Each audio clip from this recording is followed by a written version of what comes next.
What's going on YouTube? Welcome back to Shero Boxing. Just doing a quick recap. There was a lot of boxing last night. It was great to see. Logistics meant I couldn't watch it all, unfortunately. But the fight card I watched live was the Billy Joe Saunders fight card in the greatly named Lomax Stadium. On the undercard was Joe Joyce against Alexander Ustinov. Alexander Ustinov, people don't know him. He's a pretty good name out there. He's fought some good people. Lost 3 times. He's got a good punching record as well. He's knocked out a lot of people. And up until the last few fights, he's been fairly underrated. He was undefeated until he fought Pulev. And then after that, he was kind of hit and miss with getting fights. He was a bit avoided, possibly as well. Now he's 42, he's a bit past it. Still, I was expecting a lot more from him. Joe Joyce did exactly what he had to do. Joe Joyce isn't messing around. He wants to get his career ticking over really quick. He's making good moves. The fight itself lasted 3 rounds. Joe Joyce knocked Ustinov down, and in the third, and he didn't really want to get up. It was all Joe Joyce, to be honest. After the first round, Ustinov looked absolutely wrecked, tired, and after that, there wasn't really much coming from Ustinov, to be honest, and it was literally just Ustinov's name that was getting him the paycheck. His fighting days are definitely behind him. Even a few years ago, he nearly fought Tyson Fury.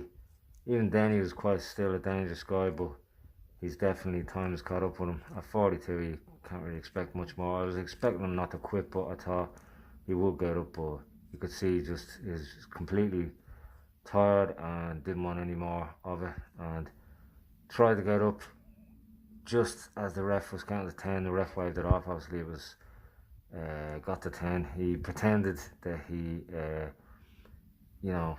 wanted to keep going, but the ref said no, and then he just said, yeah, Grant. He clearly didn't want any more of it. So that was Joe Joyce doing everything right.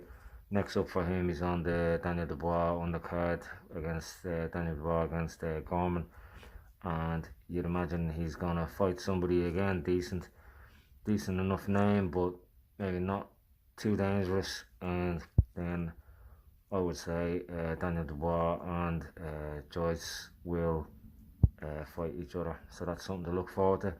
Billy Joe Saunders, what can you say? Perfect display. Time off, I thought he was going to come back with a bit of menace in his step. He's usually a master at just boxing. He's an impossible fighter to knock out. You really want to be top class to have any chance of beating Billy Joe Saunders. I thought he was going to come back with a bit of menace and really want to make a statement and knock this guy out. But he showed it a few times, but he just did his usual box the head off the guy, won every round, except for the 6th.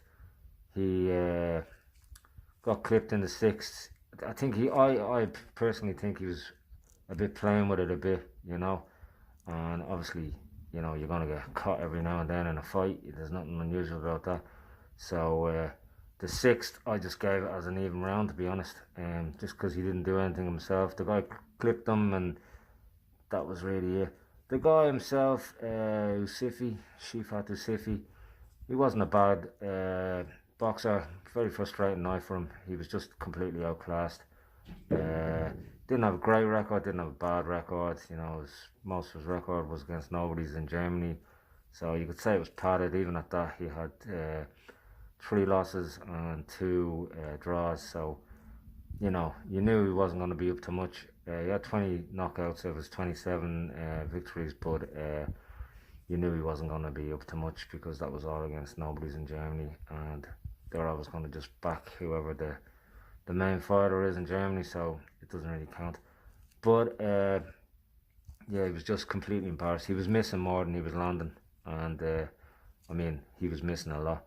The ref looked like he wanted to step in a few times, but in fairness to Isufi, he didn't want to just go down, and anytime he got wind that maybe the ref was going to step in. He really started to throw a lot of punches and fight back, which was nice to see. But again, very frustrating for him. He was just completely outclassed, and possibly needed somebody to step in on his behalf to save him from taking the absolute beating that he took. But again, yeah, it was a good fight. Next for Billy Joe Saunders, be interesting to see. He obviously has a few fights down in middleweight, but he's now at super middleweight. I don't think he's going to go back down to middleweight for anyone other than really Canelo or Golovkin. I know he said himself he wants to fight Andrade because that's the belt he had and he feels hard done by it. But I don't see Andrade having that belt for too much longer. I see him getting swallowed up by one of those other two.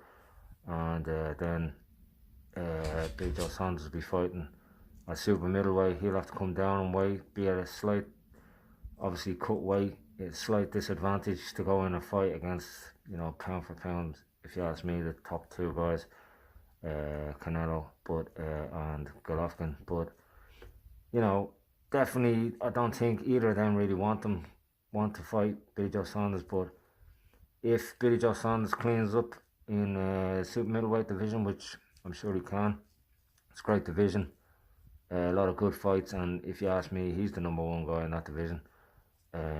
He's obviously got his nemesis, Chris Eubank, who he schooled until he went toe-to-toe with him. And he's got Callum Smith. That would be a very, very good fight because Callum Smith is also a very hard guy to box.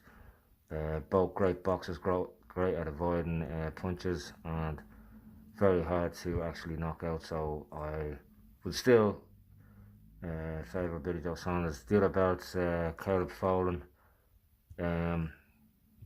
Again, he's 26-year-old American, doesn't have a real punch. I'd say Billy Joe Saunders make easy work of him.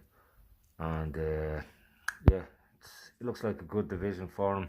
He could clean up if he cleaned up and became a unified super middleweight champion. It might put a bit of pressure on Canelo, who I would imagine at that stage will be the unified middleweight champion. Put a bit and maybe at a catchweight. Again, that would slightly suit Canelo weight-wise, but it would avoid Billy Joe Saunders having to go chase someone that clearly doesn't want to fight him and have to give in to all his demands, which coming down and weight and blah blah. But yeah, great future ahead for Billy Joe Saunders. Not that he didn't have one, but just in case you're expecting it not to be a great comeback from him, it was like as if he never left, like he wasn't out of the ring for any length of time. Perfect display in a great camp now as well. With obviously he was already, but still in another great camp with the likes of Tyson Fury, Isaac Lowe, Ben Davison, the new trainer, and the future looks very, very bright for Billy Joe Saunders. Okay, YouTube, talk to you later. Good luck.